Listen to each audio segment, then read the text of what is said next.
Il est 13 heures en temps universel et partout en Côte d'Ivoire. Bonjour et bienvenue dans votre journal.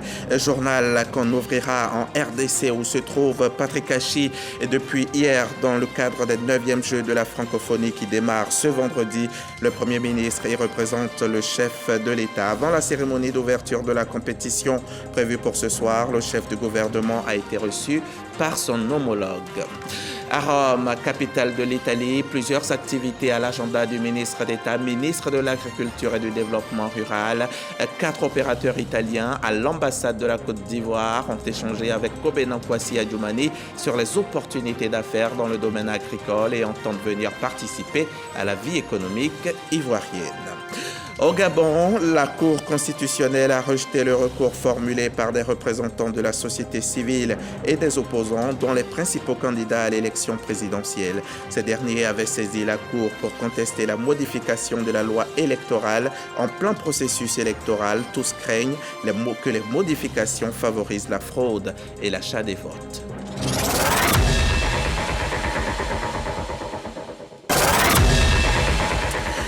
Patrick Hachi est à Kinshasa depuis hier dans le cadre des 9e Jeux de la francophonie qui démarrent ce vendredi. Le Premier ministre y représente donc le chef de l'État. Il est arrivé sur place hier jeudi dans la soirée. Et avant la cérémonie d'ouverture de la compétition prévue pour ce soir, le chef du gouvernement a été reçu par le président de la République démocratique du Congo, Félix-Antoine Tshisekedi. Ces images, vous les avez vues, elles nous sont proposées par Alexis Ouedraogo, qui est notre envoyé spécial sur place depuis donc Kinshasa. Son reportage complet vous sera proposé ce soir. En attendant la cérémonie d'ouverture donc de cette compétition, on rentre en Côte d'Ivoire pour souffler la 63e bougie de notre armée. L'anniversaire qui a été célébré à l'état-major général des armées a vu la participation du Premier ministre juste avant qu'il s'envole pour Kinshasa. C'était sous le thème Jeunesse ivoirienne et forces de défense et de sécurité pour l'engagement civique et la responsabilité citoyenne. Au nom du président de la République, en vertu des pouvoirs qui nous sont conférés, nous vous faisons chevalier de l'ordre national.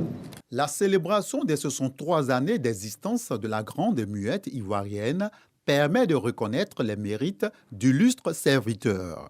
Sont ainsi décorés le général de brigade à la retraite, Youssouf Koné, premier sous-chef d'état-major des forces armées et seul survivant de la première chaîne de commandement instituée en 1962 par le président Félix Houphouët-Boigny, le contre-amiral Mohamed Lamine Fatika, premier commandant ivoirien de la marine nationale. Le général de brigade aérienne Aboulaye Coulibaly, premier officier pilote ivoirien, ils reçoivent l'échelon or de la médaille des armées, qui est une innovation.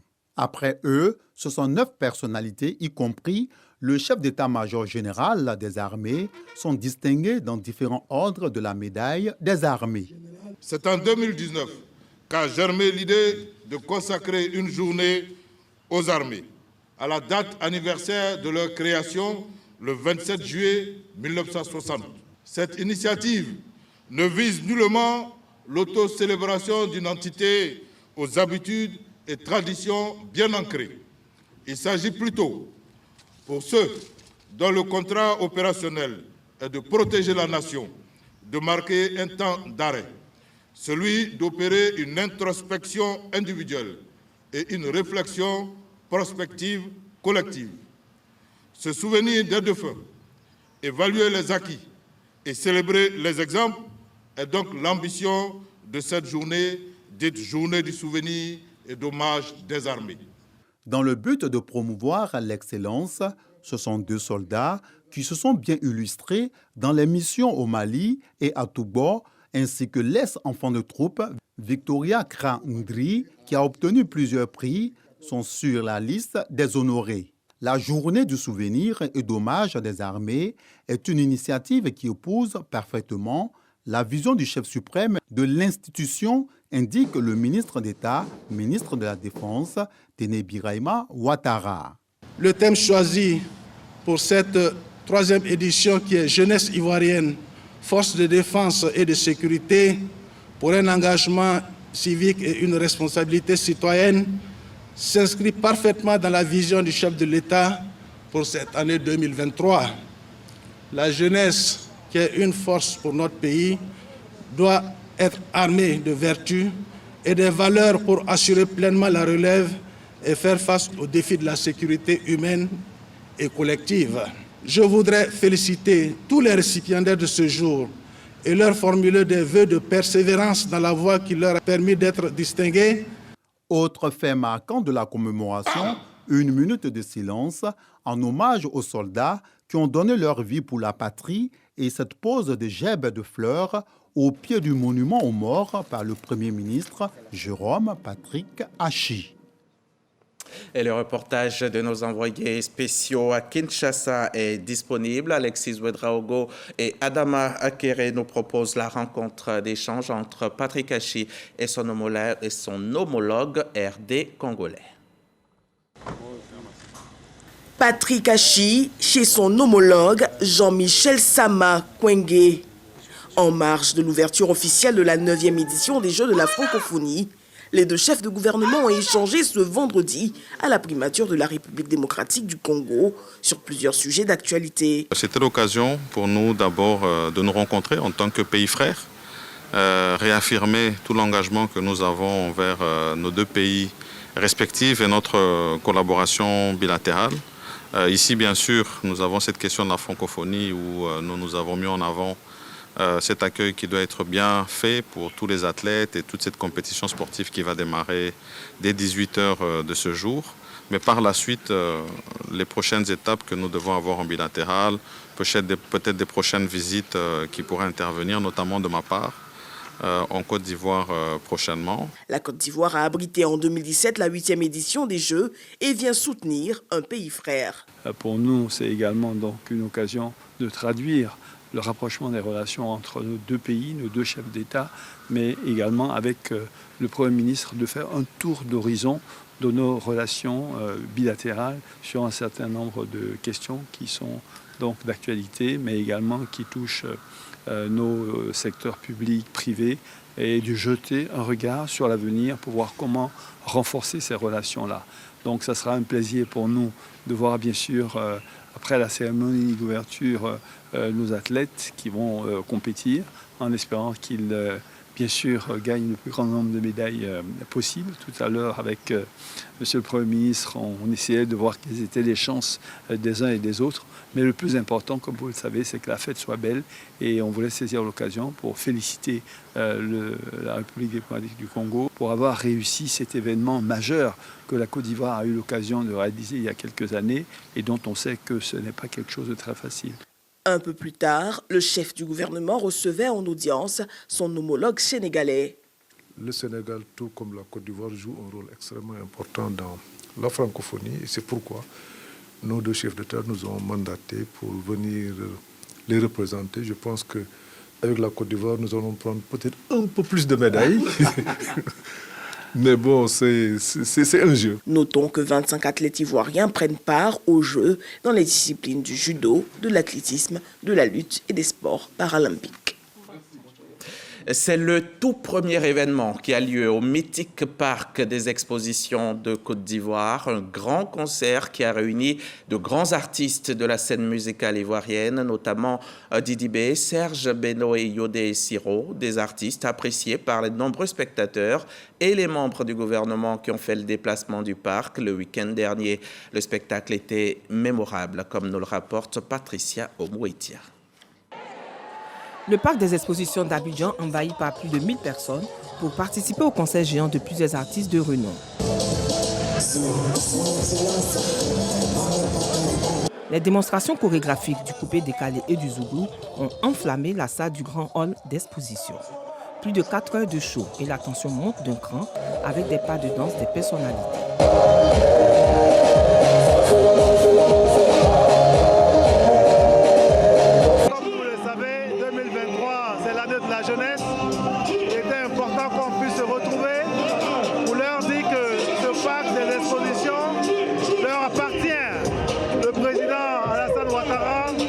a bien voulu construire ce joyau architecturale pour que les jeunes puissent se retrouver ici. On est très très heureux et très fiers de pouvoir avoir un tel lieu en Côte d'Ivoire qui va faire rayonner la culture ivoirienne. Au thème de ce concert, un disque d'or a été remis à l'artiste Didi B. Le parc des expositions de Côte d'Ivoire, nouveau lieu d'expression des artistes de Côte d'Ivoire et d'ailleurs. On part à Rome maintenant, c'est en Italie. Le ministre d'État, ministre de l'Agriculture et du Développement rural s'y trouve depuis quelques jours et hier à l'ambassade de Côte d'Ivoire sur place, des investisseurs ont échangé avec Kobena Kwasi Adjoumani sur les opportunités d'affaires dans le domaine agricole. Il prévoit même de venir participer à la vie économique de la Côte d'Ivoire. Franck Quadio est notre envoyé spécial à Rome. L'environnement des affaires favorable à l'économie agricole attire les investisseurs en Côte d'Ivoire. Ambassade ivoirienne à Rome, le maître des lieux accueille le ministre d'État Kobena Kwasi Adjoumani, venu à l'écoute de 4 entreprises italiennes dans les secteurs de la biotechnique et de l'agro-industrie, notamment la transformation de l'anacarde. Leur volonté, développer, diversifier et implanter leurs activités en Côte d'Ivoire. Plusieurs des pays, il y a intérêt, les consommateurs de plusieurs pays, il y a intérêt à augmenter la consommation de l'anacarde. Il y a beaucoup de jeunes qui veulent travailler dans le domaine de l'agriculture. Une agriculture qui n'est pas plus archaïque, mais il est aussi une agriculture plus moderne. On va penser à des techniques. Le marché agricole ivoirien et ses particularités sont expliquées par le ministre qui avait à ses côtés l'ambassadeur plénipotentiaire et l'ambassadeur en relation avec les institutions internationales à Rome. Reste à eux de s'intégrer efficacement dans les différentes chaînes de valeur. Nous avons eu des échanges. Nous avons décidé donc de les mettre déjà en contact avec nos structures existantes telles que le LANADA, qui fait un travail remarquable dans le domaine de la sécurité alimentaire avec des produits qui sont sous contrôle. L'investissement privé, mais aussi l'apport de l'État. Le gouvernement ivoirien, dans la déclinaison du récent PND, met en œuvre le PNIA 2 qui mobilise plus de 4 300 milliards de francs CFA pour la période 2018-2025. Un reportage signé donc Franck Quadio depuis Rome en Italie. Le secteur de l'agriculture qui se bat en Côte d'Ivoire contre les jacides, ces ravageurs qui s'attaquent depuis le début de la saison aux différents champs de gombo, d'aubergines, de coton et d'igname entre autres. Le CNRA mène la lutte, les experts sont à la tâche pour comprendre les raisons de cette invasion qui se prolonge dans le temps. Mamadou Kwasi nous en dit plus. Après le coton, de nombreuses cultures souffrent d'attaques ravageuses de jacides. Plusieurs hectares de plantations d'aubergines, de gombo, de piments, d'arachides, de soja, d'igname et de manguier souffrent de l'invasion du ravageur Amraska Bigoutoula. Une situation qui engendre de nombreuses conséquences sur la production agricole. Elle a baissé d'environ 50%. Face à ce phénomène, le CNRA, Centre national de recherche agronomique, monte au créneau. Un atelier de réflexion sur la stratégie de lutte contre les jacides en culture est organisé dans la ville de Bouaké. La particularité, c'est que le ravageur attaque plusieurs cultures. Donc, lorsque vous le traquez sur le coton, il se retrouve sur le gombo, sur les anacardiers et après il revient. Donc c'est important d'avoir des stratégies de lutte de façon globale sur ces différentes cultures pour pouvoir le maîtriser. Les chercheurs spécialistes en défense de culture du CNRA ont bénéficié de l'appui des techniciens du ministère d'État, ministère de l'Agriculture et du Développement rural. Il s'agit pour le CNRA de faire l'état des lieux de connaissance sur les attaques des jacides et assurer une veille sanitaire des plantes. Sur le coton, c'est plus de 85 milliards de pertes. Sur l'agriculture vivrière, c'est près de 80% des pertes. Sur le gombo, par exemple. Et si nous on y prend garde, les produits utilisés par les producteurs sur des cotons, qui sont des cultures qu'on ne mange pas, risquent d'être utilisés par les producteurs de semences vivrières, des cultures vivrières. Parce que n'ayant pas de solution, eux, ils vont prendre tout ce qu'ils vont trouver. Et donc, nous devons prendre des dispositions pour ne plus être surpris comme nous l'avons été avec les jacides. Selon les dernières études, le centre-ouest et le nord de la Côte d'Ivoire sont les zones les plus touchées par les insectes ravageurs. Mais au niveau de la pisciculture, les perspectives sont bonnes. La JICA, l'Agence japonaise de coopération internationale, s'engage aux côtés de la Côte d'Ivoire en matière de sécurité alimentaire. Cela à travers le Prépico 2, le projet de relance de la production piscicole continentale qui a été expliqué récemment aux journalistes. Le compte-rendu de Godefroy Kambawa et Apollinaire Zier. Première étape de cette visite, le terminal céréalier au port autonome d'Abidjan. Un fruit de la coopération entre la Côte d'Ivoire et le Japon. Construit sur 9 hectares et 1 km de quai, ce terminal céréalier ambitionne d'augmenter la capacité de traitement des céréales qui transitent par le port d'Abidjan. Grâce aux efforts conjugués des parties ivoiriennes et japonaises, nous avons pu livrer ce projet-là dont nous sommes fiers. L'autre décor nous conduit dans la commune d'Azagui, à quelques kilomètres d'Abidjan. Le pays regorge d'énormes potentialités aquacoles. L'Agence japonaise de coopération internationale soutient encore ici la Côte d'Ivoire à travers le projet de relance de la production piscicole continentale, Prépico. Ce projet-là existe pour réduire l'indépendance de la Côte d'Ivoire vis-à-vis des importations en protéines animales. Nous venons pour renforcer les capacités en matière de production, gestion d'entreprise et commercialisation. À quelques kilomètres de là, Ebempe, dans la commune d'Anyama. Le projet appuie techniquement les acteurs avec 18 étangs d'alevin, de tilapia et de silure. La consommation ivoirienne est de 650 000 tonnes. Nous produisons 110 000 tonnes, dont 4 500 tonnes pour l'aquaculture. Et le reste, c'est la pêche. C'est l'occasion, à notre niveau, d'encourager les aquaculteurs à bien faire leur travail. Parce que pour être sur le marché, il faut être bien formé. Dans la commune de Dabou, les acteurs de la filière sont instruits sur les techniques d'amélioration de la productivité, des réalisations et initiatives de la JICA pour assurer une sécurité alimentaire en Côte d'Ivoire. Grâce à ces différentes formations, on peut permettre à nos différents éleveurs d'évoluer dans leur exploitation, d'augmenter les cheptels et puis d'avoir de meilleures pratiques. Nous avons réussi à montrer la diversité de nos interventions, non seulement en termes de secteur, mais également dans les infrastructures.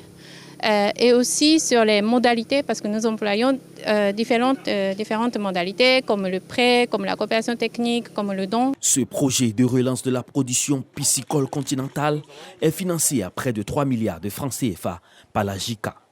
Il est mis en œuvre jusqu'en 2027 dans 6 régions de la Côte d'Ivoire, Abidjan, Crampon, Sud-Komoé, Agnibi-Tiassa, Lamé et l'Indénié-Djouablé. Un reportage de Godefroy Kambawa et Kinibois Jacob. La Confédération générale des entreprises de Côte d'Ivoire et le Comité national de pilotage des partenariats publics-privés entendent bien créer les conditions de co-investissement entre les hommes d'affaires ivoiriens et américains. La partie ivoirienne a présenté cette semaine les opportunités d'investissement de la Côte d'Ivoire à une forte délégation de la mairie de Houston aux États-Unis. Et Dangui Dangui était présent à la rencontre.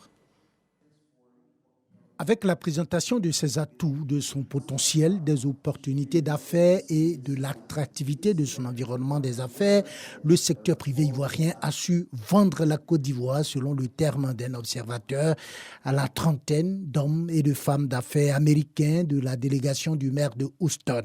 Les réactions de certains d'entre eux ne le démentent pas. Je suis convaincu que la Côte d'Ivoire est une terre d'opportunités pour les affaires. L'Afrique est notre avenir. Je suis heureux d'être ici. Les opportunités d'investissement existent ici et mon travail est de le dénicher au profit des opérateurs économiques. La Confédération générale des entreprises de Côte d'Ivoire, ce jeu-ci, et les autorités veulent saisir l'occasion pour créer les conditions d'un co-investissement entre hommes d'affaires ivoiriens et américains. On veut la co-construction, co-investissement. C'est-à-dire des entreprises ivoiriennes qui s'associent à des entreprises américaines. Et donc évidemment, ils sont venus, on sait que s'il y a comme opportunité, la CGC va s'organiser aussi pour aller vers eux. Un panel suivi de séries de questions-réponses a permis aux hommes d'affaires ivoiriens et américains d'être au même niveau d'information sur les opportunités de co-investissement qui peuvent faire l'objet d'un partenariat gagnant-gagnant. Africa Regional Programme, c'est un plan de l'Organisation internationale pour les migrations, un plan dont bénéficie la Côte d'Ivoire. Son développement est axé principalement sur la production des données pour un système d'information sur le marché du travail. Notre reporter Walter Amadou Ouattara était récemment à l'atelier de formation initié donc pour comprendre les atouts de l'outil. Il nous l'explique. À ce renforcement de capacité et de retour d'expérience d'une durée de 5 jours, les attentes des participants sont quasi identiques. Nos attentes, c'est de surtout copier les bonnes pratiques du Rwanda, par exemple. Cela nous permettrait en tout cas de pouvoir améliorer l'existant. À travers cette session, l'Organisation internationale pour les migrations, OIM, en collaboration avec ses partenaires, souhaite aider la Côte d'Ivoire à comprendre l'état du marché du travail et la situation de la migration de main-d'œuvre en vue d'élaborer des politiques fondées sur des données fiables. La tenue de cet atelier est un exemple notable de synergie et de coopération entre les différentes parties prenantes et il illustre notre engagement commun à faire face aux défis et à saisir les opportunités liées à la migration de la main-d'œuvre en Côte d'Ivoire. Ce volet du plan Africa Regional Programme bénéficie de l'adhésion du ministère de l'Emploi et de la Protection sociale. L'actualisation de l'étude diagnostique du SIMT est plus qu'une urgence. Cette étude actualisée qui inclut les statistiques de la migration de main-d'œuvre et qui sera validée au cours des présents travaux permettra ainsi de disposer d'un système d'information sur le marché du travail plus performant, capable de donner une bonne connaissance et une meilleure compréhension du marché du travail ivoirien afin de pouvoir mieux répondre aux défis de création d'emplois productifs et décents et de lutte contre la pauvreté. Relativement à cette promotion du système d'information sur les marchés du travail, SMIT, ce programme est financé par le gouvernement américain, l'Union africaine, l'Organisation internationale du travail et l'UNECA. Du côté de Boniancro, département de Tiébissou, l'heure était à l'inauguration d'un collège entièrement équipé dans le cadre du C2D, d'où la présence de l'ambassadeur de France en Côte d'Ivoire aux côtés du président du Sénat pour cette inauguration. L'établissement est flambant neuf, sa réalisation a coûté 171 millions de francs CFA et il fait le bonheur des populations. Il accueillera ses premiers élèves en septembre prochain. Voici un rêve longtemps caressé par les populations de Boniancro, un collège de proximité. Fini l'exode des élèves de ce gros village du département de Tiébissou vers d'autres cieux à la recherche de l'instruction. Ils pourront rester sur place dans ce village auprès des parents. Voilà l'école. Pour l'inauguration de ce collège de proximité, 2 personnalités, le président du Sénat et l'ambassadeur de France en Côte d'Ivoire. Ce collège tout équipé a 2 classes par niveau, de la 6e à la 3e, des salles informatiques et des bureaux climatisés. Son coût, 171 millions de francs CFA. Il est inscrit dans le cadre du contrat de désendettement et de développement C2D. Le lycée va se mettre en place dès la rentrée de septembre. Tout cela sur financement franco-ivoirien, puisque le C2D, c'est un financement franco-ivoirien. Il y en a 8 dans la province du Bélier et il y en a, je crois, 66 sur l'ensemble de la Côte d'Ivoire. Et l'idée, c'est de soutenir les efforts du gouvernement et des autorités ivoiriennes dans le domaine de l'éducation. Pour le président du Sénat, l'objectif du gouvernement est clair, rapprocher les infrastructures de base des communautés. L'éducation des enfants a une place de choix dans le cœur du président Alassane Ouattara. Dans cette politique de la Côte d'Ivoire solidaire, avec les collèges de proximité, il s'agit de permettre aux enfants de ne pas aller à plus de 5 km de leur lieu d'habitation. Je voulais saluer la France, notamment l'ambassadeur de France. Dès la rentrée de septembre, ils seront plus de 300 élèves de la localité qui recevront les cours dans ce nouveau collège. En attendant, l'heure est aux vacances scolaires. C'est un reportage signé Kader Sogodogo de la station régionale RTI Bouaké. Je vous emmène maintenant dans l'Indénié Djouablin, à Zaranou, précisément, département d'Abengourou. Là-bas, les femmes se sont mises ensemble au sein d'une coopérative et elles deviennent de plus en plus autonomes, grâce notamment à l'appui de l'ONG Care International. Quel est leur fonctionnement et comment parviennent-elles à entreprendre des activités génératrices de revenus? Les explications de notre correspondant dans la région, Herman Niamia.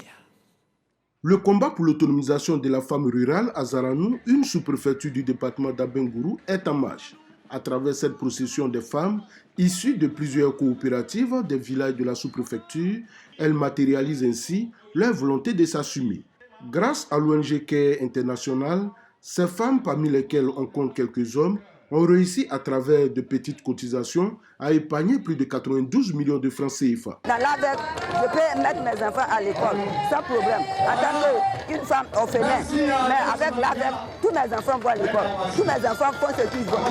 Donc j'arrive à scolariser tous les enfants. J'arrive à payer mes loyers. J'arrive à payer même des prix d'AVEC pour construire mes magasins. L'approche AVEC, qui signifie Association villageoise d'épargne et de crédit, mise en place par l'ONG Care International, consiste pour les populations rurales à se mettre en association, lever des cotisations pour se faire des crédits entre elles, pour entreprendre des activités génératrices de revenus et en fin d'année, de se partager les bénéfices. À Zaranou, dans les 92 millions épargnés, les 46 AVEC ont fait des prêts de plus de 52 millions de francs CFA. La solution est là, en ce sens que ça réduit ceux-là qui avaient l'habitude de prendre des crédits à longueur de journée, qui n'arrivaient pas à pouvoir joindre les deux bouts. Donc c'est véritablement un succès total.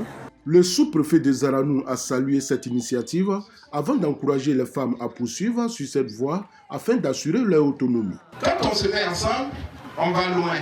Mais quand on est seul, on peut aller vite. Celui qui va vite ne va pas forcément loin. Et donc, ce sont des modèles d'intégration rurale qui sont à encourager. Mettez-vous ensemble. Au cours de cette cérémonie de partage, les différentes coopératives ont exhorté les femmes encore réticentes à les rejoindre afin de garantir leur autonomie. Les élections locales se tiendront effectivement le 2 septembre prochain sur toute l'étendue du territoire national et ces élections doivent se dérouler sans heurts, sans incident, dans les régions du Nzi, de l'Ifou et du Moronou. Voilà qui explique la rencontre d'échange entre le médiateur délégué de ces régions avec la jeunesse et les représentants des partis politiques. Eugène Atoubé, témoignage. C'est un engagement ferme que prennent les jeunes et les acteurs politiques de la région du Nzi. Les premiers cités évoquent des élections sans Niaga et pour les seconds, des scrutins sans violence et sans heurts. Chacune des parties prend le pari de l'apaisement au nom de la démocratie. Jeunes du département, est-ce que vous êtes d'accord qu'on puisse prendre l'engagement devant toute cette assemblée, devant toutes ces autorités, que nous engageons pour des élections sans palabres? Oui. Matérialisation de cet engagement, les signatures apposées sur une affiche appelant à des élections sans violence, conçue par le mouvement YouReport et le CNJCI, Conseil national des jeunes de Côte d'Ivoire. Témoins de cet acte fort, les guides religieux et les autorités traditionnelles. Les deux structures de jeunesse et les représentants au plan régional des partis politiques, notamment le PPACI, le FPI, le RHDP, le PDCI, et les médiateurs délégués de la République dans le Nzi se sont accordés sur la nécessité de préserver le climat de paix et de cohésion qui règne actuellement en Côte d'Ivoire et dans la région du Nzi, maintenant et jusqu'à l'après-scrutin du 2 septembre 2023. Les hommes politiques ont pris un engagement, la jeunesse aussi a pris un engagement pour que tous contribuent à la consolidation de la paix et aussi au renforcement de la cohésion sociale, bien entendu, pour des élections municipales, régionales, sans violence. Le médiateur délégué de la République auprès des régions du Nzi, de l'Ifou et du Moronou poursuit ses missions d'écoute, d'échange et de sensibilisation auprès des populations. L'objectif de l'engagement de tous à des élections sans violence et apaisées. Élection prévue donc pour le 2 septembre prochain. Le mois de juillet, lui, tire aussi à sa fin. Les natifs du mois de juin qui sont réunis en association ont encore démontré cette année combien ils ont aussi le cœur sur la main. Ils militent pour l'action civile et citoyenne et avant la fin de leur mois de naissance, ils ont rendu visite aux détenus de la maison d'arrêt et de correction d'Abidjan à qui ils ont offert une quantité importante de vivres. Franck Guadio, reportage. Les natifs du mois de juin font un don aux pensionnaires de la MACA, la maison d'arrêt et de correction d'Abidjan. Don symboliquement reçu par le régisseur adjoint. Il s'agit de vêtements, de produits d'hygiène et de vivres, fruits d'une collecte entre membres, de quoi soulager les bénéficiaires. On peut être détenu aujourd'hui et demain être quelqu'un. Voilà pourquoi on a une politique de resocialisation et de réinsertion. Que le détenu est une personne comme tout autre. Ce n'est pas parce qu'on est en prison que la vie est finie, qu'on doit être rejeté. Ils ont pleinement besoin de notre soutien. Ils ont pleinement besoin de notre apport. Parce que moralement, physiquement, s'il y a une famille derrière, il y a un parent derrière, il y a une connaissance derrière qui vient lui rendre visite, c'est déjà important. Et quand les visites sont accompagnées de ce genre de dons, c'est vraiment mieux. Les paquets sont soigneusement contrôlés par les gardes pénitentiaires avant leur transfert aux détenus. La team de juin, aussi appelée Team Phoenix, regroupe les natifs du 6e mois de l'année. Ils sont issus du tournoi des natifs qui, en plus des compétitions sportives, développe un volet social afin d'avoir un impact positif sur la société. Notre cible, c'était les femmes incarcérées. Savoir ces personnes à l'intérieur qui n'ont pas cette liberté-là, je pense que ça fend le cœur. Et je pense que nous qui sommes dehors, on comprend que la liberté n'a pas de prix. Il faut éviter beaucoup de choses pour être dans ces situations-là. Toute personne étant un détenu en sursis contribue au bien-être de ceux qui sont privés de liberté. C'est apporter à soi et à la société un brin d'humanisme, selon les natifs du mois de juin, qui dans les jours à venir effectueront une randonnée pédestre en forêt, histoire de se reconnecter avec ce besoin vital de contribuer à la préservation de l'environnement. On part au Gabon, où la Cour constitutionnelle a rejeté le recours formulé par des représentants de la société civile et des opposants dont les principaux candidats à l'élection présidentielle, parmi lesquels Paulette Missambro et Alexandre Barrault-Chambrier. Ces derniers avaient saisi la Cour pour contester la modification de la loi électorale en plein processus électoral. Tous craignent que les modifications favorisent la fraude et l'achat des votes. Les requérants par exemple la suppression de l'authentification des bulletins de vote et aussi le fait que dans chaque bureau de vote, les candidats auront désormais un seul représentant pour l'opposition, un pour la majorité et un dernier pour les indépendants. Fin de cette édition. Merci.